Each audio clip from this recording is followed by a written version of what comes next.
नमस्कार प्यारे बच्चों, कैसे हैं आप। आशा करती हूँ अच्छे होंगे। तो आज हम करेंगे आपकी अभ्यास पुस्तिका के अध्याय भोला राम जी के क्वेश्चन आंसर।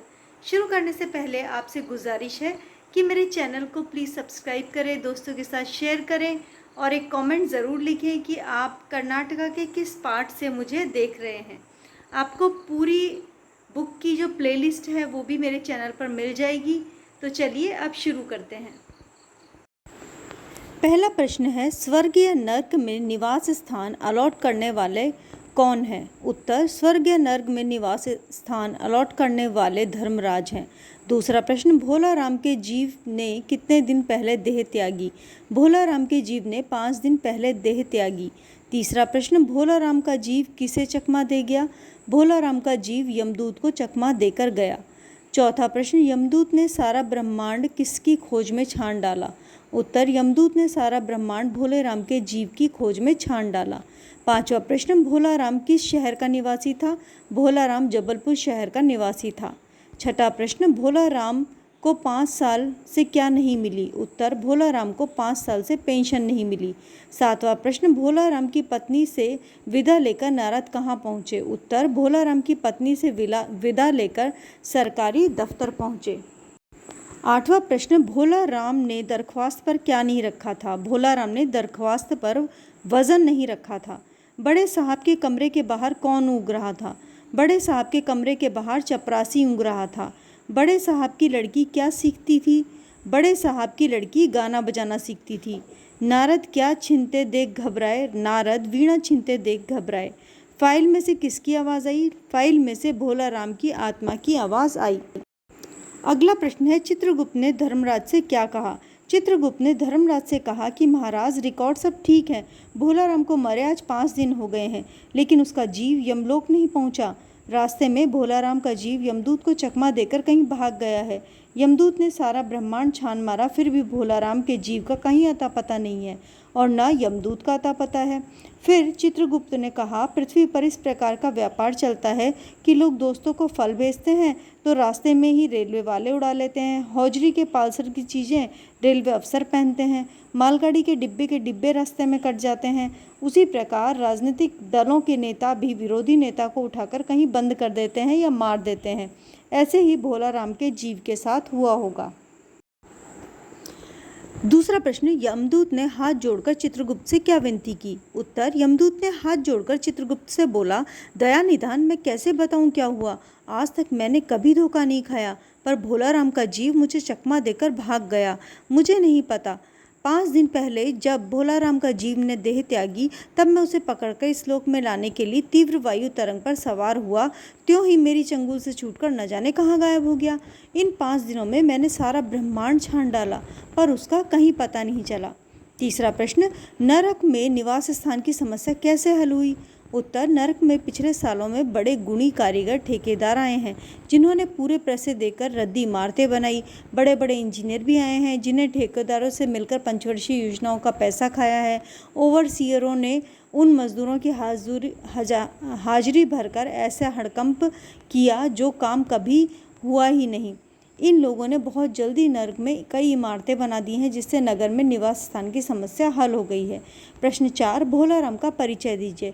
भोला राम जबलपुर के धर्मपुर मोहल्ले में एक नाले के किनारे टूटे फूटे मकान में अपने परिवार के साथ रहता था। उसकी एक स्त्री और 2 लड़के हैं। भोला राम एक गरीब आदमी है। 5 साल रिटायर हुए थे, पर पेंशन अभी तक नहीं मिली है। हर 10-15 दिनों में एक दरख्वास्त देता है, पर दफ्तर के लोगों को खुश करने के लिए उनके पास कुछ नहीं देता। इसीलिए उसे हर बार यही जवाब मिलता है कि आपके पेंशन के मामले पर विचार हो रहा है। सब कुछ बेचने के बाद गरीबी में भूखे मरते मरते उसने एक दिन दम तोड़ दिया। 5वां प्रश्न, भोला राम की पत्नी ने नारद से भोला राम के संबंध में क्या कहा? भोला राम की पत्नी ने नारद जी से कहा, गरीबी की बीमारी थी, 5 सालों से पेंशन तक नहीं मिली थी। हर 10-15 दिन में एक दरख्वास्त देते थे, पर वहाँ से कोई जवाब नहीं आता था। इन 5 सालों में सब गहने बेचकर हम लोग खा गए, फिर बाद में बर्तन भी बेचकर खा गए। अब घर में कुछ नहीं बचा। चिंता और भूख से तड़पते तड़पते एक दिन उन्होंने दम तोड़ दिया। आप तो साधु हैं, सिद्ध पुरुष हैं, कुछ ऐसा क्यों नहीं कर सकते जिससे रुकी हुई पेंशन मिल जाए, जिससे इन बच्चों का भरण पोषण हो सके। इतना सुनते ही नारद जी को दया आई और उन्होंने कहा, साधुओं की बात कौन सुनता है, कौन मानता है, फिर भी मैं दफ्तर जाऊंगा और कोशिश करूंगा। इतना कहकर नारद जी वहां से चल पड़े। छठा प्रश्न, भोलाराम की पत्नी ने नारद से क्या विनती की। भोलाराम की पत्नी ने नारद से विनती की कि आप साधु सिद्ध पुरुष हैं, कुछ ऐसा क्यों नहीं कर सकते कि उनकी रुकी हुई पेंशन मिल जाए, जिससे बच्चों का भरण पोषण हो। इतना सुनने के बाद नारद जी को याद आई। उन्होंने कहा कि साधुओं की बात कौन सुनता है, कौन मानता है, फिर भी मैं दफ्तर जाकर कोशिश करूंगा। इतना कहकर नारद जी वहां से चल पड़े। आगे है सातवां प्रश्न, बड़े साहब ने नारद से दफ्तरों की रीति रिवाज के बारे में क्या कहा। बड़े साहब ने नारद से दफ्तरों की रीति रिवाज के बारे में बताया कि आप तो वैरागी हैं, दफ्तरों की रीति रिवाज नहीं जानते हैं। असल में भोला राम ने एक गलती की है भाई, यह भी एक मंदिर है, यहाँ भी दान पुण्य करना पड़ता है। बोला राम की दरख्वास्त उड़ रही है। भोला राम अपने पेंशन की फाइल पर वजन नहीं रखा है, इसीलिए पेंशन पास नहीं हुआ है। 20 दफ्तरों में जाता है, देर लगती है, 20 बार एक ही बात 20 जगह लिखनी पड़ती है, तब बात पक्की होती है। जितनी पेंशन मिलती है उतनी स्टेशनरी लग जाती है। मेरी बेटी को वीणा बहुत पसंद है, अगर आप अपनी वीणा को वजन के रूप में रख दें तो भोला राम की पेंशन पास हो जाएगी। अब है आठवां प्रश्न, नारद आखिर भोला राम का पता कैसे लगाते हैं। उत्तर, बड़े साहब के सामने नारद ने वजन के रूप में अपनी वीणा रख दी। तब बड़े साहब ने फाइल मंगवाई। साहब ने नाम पूछा। नारद ने साहब को बहरा समझकर जोर से बोला, मैं भोला राम की फाइल के बारे में बात कर रहा हूँ। सहसा फाइल से आवाज़ आई, मुझे कौन पुकार रहा है, पोस्टमास्टर है क्या, मेरा पेंशन का ऑर्डर आ गया है क्या। नारद को समझ में आ गया कि भोला राम का जीव इसी फाइल में छुपा हुआ है। तब नारद ने कहा, क्या तुम भोला राम का जीव हो। आवाज़ आई, हाँ मैं भोला राम का जीव हूँ। इस तरह से नारद ने भोला राम का पता लगा दिया। अगला प्रश्न है, निम्नलिखित वाक्य किसने किससे कहा। महाराज रिकॉर्ड सब ठीक है, ये चित्रगुप्त ने धर्मराज से कहा। दूसरा, भोला राम का जीव कहाँ है, यह चित्रगुप्त ने यमदूत से कहा।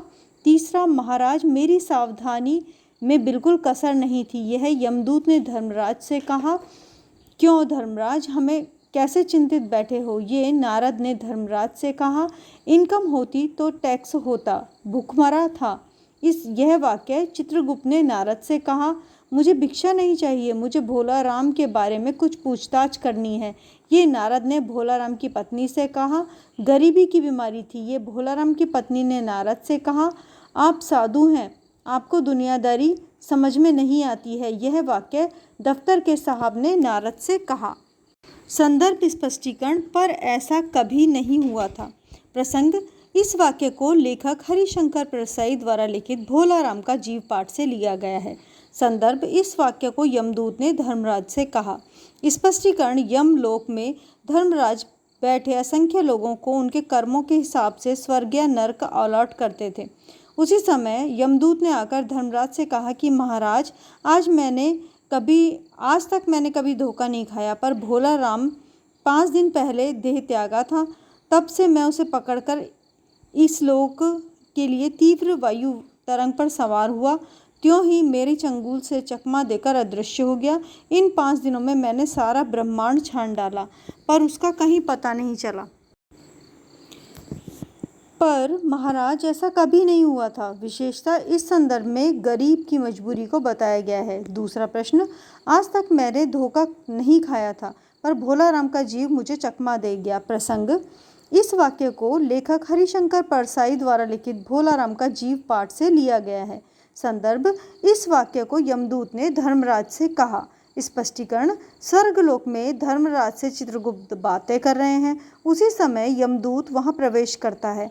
उसका चेहरा परेशान था, वह भय से कांप रहा था। उसे देखते ही चित्रगुप्त चिल्लाकर बोलते हैं, तू इतना दिन कहाँ था और भोला राम का जीव कहाँ है।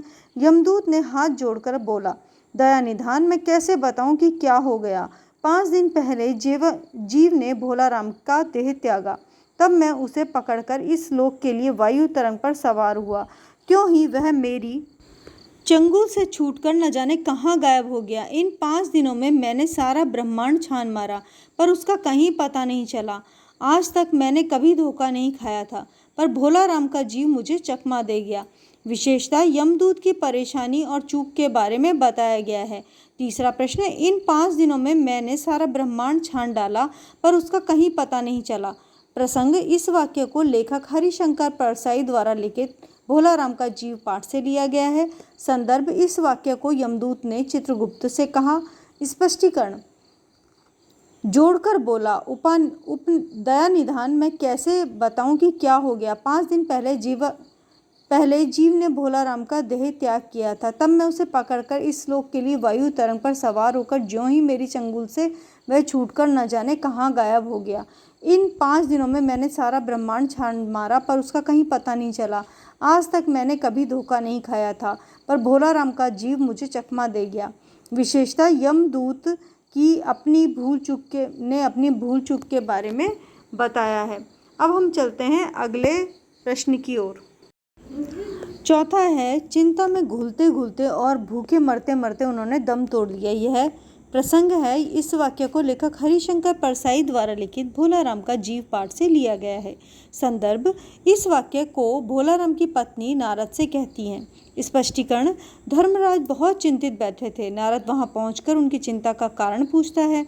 धर्मराज ने नारद से बताया कि भोला राम नाम का एक आदमी था। वह 5 दिन पहले देह त्यागा था और जीव को यमदूत यहाँ ला रहा था। जीव इसे रास्ते में चकमा देकर भाग गया। इसने सारा ब्रह्मांड छान डाला पर वह नहीं मिला। अगर ऐसा होने लगा तो पृथ्वी पर से पाप पुण्य का भेद ही मिट जाएगा। तब नारद ने चित्रगुप्त से कहा कि आप पूरा नाम पता मुझे दीजिए, मैं पृथ्वी जाकर उसका पता लगाता हूँ कि आखिर बात क्या है। नारद भोला राम का पता लेकर पृथ्वी पर आते हैं और पता लगाते हुए घर के पास पहुंचते हैं। द्वार पर जाकर नारद आवाज़ लगाते हैं, नारायण नारायण। लड़की देखकर कहा, आगे जाइए। नारद ने कहा, मुझे भिक्षा नहीं चाहिए, मैं भोला राम के बारे में कुछ पूछताछ करनी है। अपनी माँ को ज़रा भेज दो बेटी। तब भोला राम की पत्नी बाहर आई। तब नारद ने पूछा, माता, भोला राम को क्या बीमारी थी? तब पत्नी ने कहा, क्या बताऊं, गरीबी की बीमारी थी। 5 साल हो गए पेंशन पर बैठे, पर पेंशन अभी तक नहीं मिली। हर 10-5 दिन में दरख्वास्त देते हैं पर वहाँ से जवाब नहीं आता है। कभी जवाब आता भी है तो पेंशन के मामले में विचार हो रहा है। इन 5 सालों में सब गहने बेचकर हम खा गए, फिर बर्तन भी बेच गए। अब घर में कुछ नहीं बचा है। चिंता में घुलते घुलते और भूखे मरते मरते उन्होंने दम तोड़ दिया। विशेषता, इस वाक्य में गरीब की मजबूरी का वर्णन हुआ है। अब है 5वां, साधु संतों की बीना से तो और अच्छे स्वर निकलते हैं। बीना यानी वीणा से।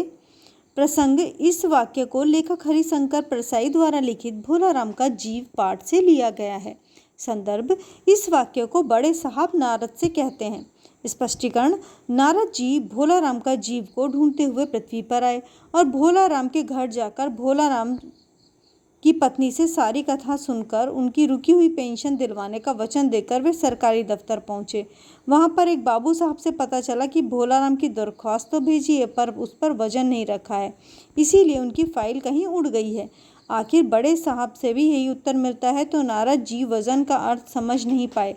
बड़े साहब नारद जी को समझाते हुए कहते हैं कि आपको दफ्तर के रीति रिवाज नहीं जानते, यह भी एक मंदिर है, यहाँ पे भी दान पुण्य पड़ता है। भोला राम ने दरख्वास्त पर वजन नहीं रखा, इसीलिए पेंशन पास नहीं हुई। अगर आप अपनी सुंदर वीणा भोला राम की फाइल पर रख दें तो उसको पेंशन पास हो जाएगी। मेरी लड़की गाना बजाना सीखती है, यह मैं अपनी बेटी को दूंगा, क्योंकि साधु संतों की वीणा से तो और अच्छे स्वर निकलते हैं। विशेषतः सरकारी दफ्तर में चलने वाली रिश्वतखोरी का वर्णन किया गया है। अब है 6वां प्रश्न, पेंशन का ऑर्डर आ गया है। प्रसंग, इस वाक्य को लेखक हरिशंकर परसाई द्वारा लिखित भोला राम का जीव पाठ से लिया गया है। संदर्भ, इस वाक्य को भोला राम का जीव ने बड़े साहब से पूछा। स्पष्टीकरण, नारद जी ने भोला राम के जीव को ढूंढते हुए पृथ्वी पर आए। भोला राम के घर जाकर भोला राम की पत्नी से सारी कथा सुनी। उसकी रुकी हुई पेंशन दिलवाने का वचन देकर वे सरकारी दफ्तर पहुंचे। बड़े साहब ने नारद से दफ्तर के रीति रिवाज के बारे में बताया कि आप तो वैरागी हैं, दफ्तरों के रीति रिवाज को नहीं जानते हैं। असल में भोला राम से गलती हुई है भाई, यह भी एक मंदिर है, यहाँ पर भी दान पुण्य करना चाहिए। भोला राम की दरख्वास्त उड़ रही है। भोला राम अपने पेंशन की फाइल पर वजन नहीं रखा है, इसीलिए पेंशन पास नहीं हुई है। नारद ने कहा, ठीक है, आप भोला राम के केस फाइल मंगवाइए। बड़े साहब ने चपरासी को कहा, भोला राम के केस की फाइल लाओ। चपरासी ने केस की फाइल लाकर टेबल पर रखी। बड़े साहब ने नाम निश्चित करके पूछा, साधु जी आपने क्या नाम बताया? नारद जी ने ऊंची आवाज में कहा, भोला राम के केस का फाइल। सहसा फाइल से आवाज आई, कौन मुझे पुकार रहा है? पोस्टमास्टर है क्या? मेरे पेंशन का ऑर्डर आ गया है। विशेषता, इसमें सरकारी दफ्तर में हो रही रिश्वतखोरी के बारे में बताया गया है। अब आगे दिया हुआ है, वाक्य शुद्धि करके लिखना है। तो मैं इसके सही उत्तर बताऊंगी केवल। पहला है, ऐसा कभी नहीं हुआ था। दूसरा, परेशानी और भय के कारण उसका चेहरा विकृत हो गया था। तीसरा, आज तक मैंने धोखा नहीं खाया। चौथा, नरक में निवास स्थान की समस्या हल हो गई है। पांचवा, भोला राम की पत्नी बाहर आई। छठा, लगाव तो महाराज बाल बच्चों से ही होता है। सातवां, भोला राम की केस फाइल लाओ। अब है पांचवा, कोष्ठक में दिए गए उचित शब्दों से रिक्त स्थान भरिए। पहला, माँ ने बेटे को समझाया। दूसरा, यह मोहन की किताब है। तीसरा, सड़क पर लोग जमा हैं। चौथा, देश से प्यार करना हमारा कर्तव्य है। अगला प्रश्न, निम्नलिखित वाक्य को सूचना अनुसार बदलिए। पहले को भविष्य काल में बदलना है, मैं कहानी लिखूंगा। दूसरे को वर्तमान काल में बदलना है, राकेश ने बहुत सी कविताएं लिखता है। तीसरा, भूतकाल में बदलना है, रमेश अपना जन्मदिन मना रहा था। सातवां प्रश्न, निम्नलिखित मुहावरों का अर्थ जोड़कर लिखिए। पहला, घी के दिए जलाना यानी खुशियां मनाना। दूसरा, नींव डालना, आरंभ करना। तीसरा, दिन फिरना, भाग्य पलटना। चौथा, मुंह फेरना, उपेक्षा करना। पांचवा, हवा से बातें करना, तेज दौड़ना। छठा, सिर पर भूत सवार होना यानी धुंध सवार होना। अगला प्रश्न है आठवां, अन्य लिंग रूप लिखिए। माता, पिता, मालिक, मालकिन, बेटा, बेटी, साधु, साध्वी, यशस्वी, यशस्विनी, भाट, भाटिन, मुर्गा, मुर्गी, सांप, सांपिन। अगला प्रश्न है, अनेक शब्दों के लिए एक शब्द लिखिए। पहला, जहाँ पहुँचना कठिन हो, दुर्गम। दूसरा, जो क्षमा करने के योग्य हो, क्षम्य। प्रशंसा करने योग्य, प्रशंसनीय। बुरे चरित्र वाला, दुराचारी। अवसर के अनुसार बदल जाने वाला, अवसरवादी। जो सबसे आगे रहता है, अग्रगामी। जिसका कोई उपमा न हो, अनुपम। आज्ञा का पालन करने वाला, आज्ञाकारी। अगला प्रश्न है, निम्नलिखित शब्दों के साथ उपसर्ग जोड़कर नए शब्दों का निर्माण कीजिए। तो उपसर्ग जो है वो आगे जुड़ते हैं, तो इसमें आवश्यक, अनावश्यक, नायक, खलनायक। अगला प्रश्न है, प्रत्यय जोड़कर प्रत्यय को अलग करना है। इसमें महानता, महानधनता, स्वच्छता, स्वच्छधनता। अगला है, हिंदी में अनुवाद लिखिए, जो मैं अनुवाद बताऊंगी। पहला है, भाषा सरल व समझने में आसान होनी चाहिए। दूसरा, अपने माता पिता को मेरी ओर से अभिवादन देना। तीसरा, क्या आप कॉफ़ी लेना पसंद करेंगे? चौथा, जब बरसात रुकेगी तब हम बाहर जाएंगे। पांचवा, कल मैंने अपनी किताबों पर काफ़ी पैसा खर्च किया।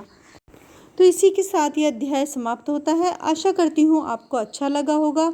कमेंट ज़रूर करें, अपने दोस्तों के साथ शेयर करें और प्लेलिस्ट ज़रूर चेक करें। तो चलिए मिलते हैं अगले वीडियो में।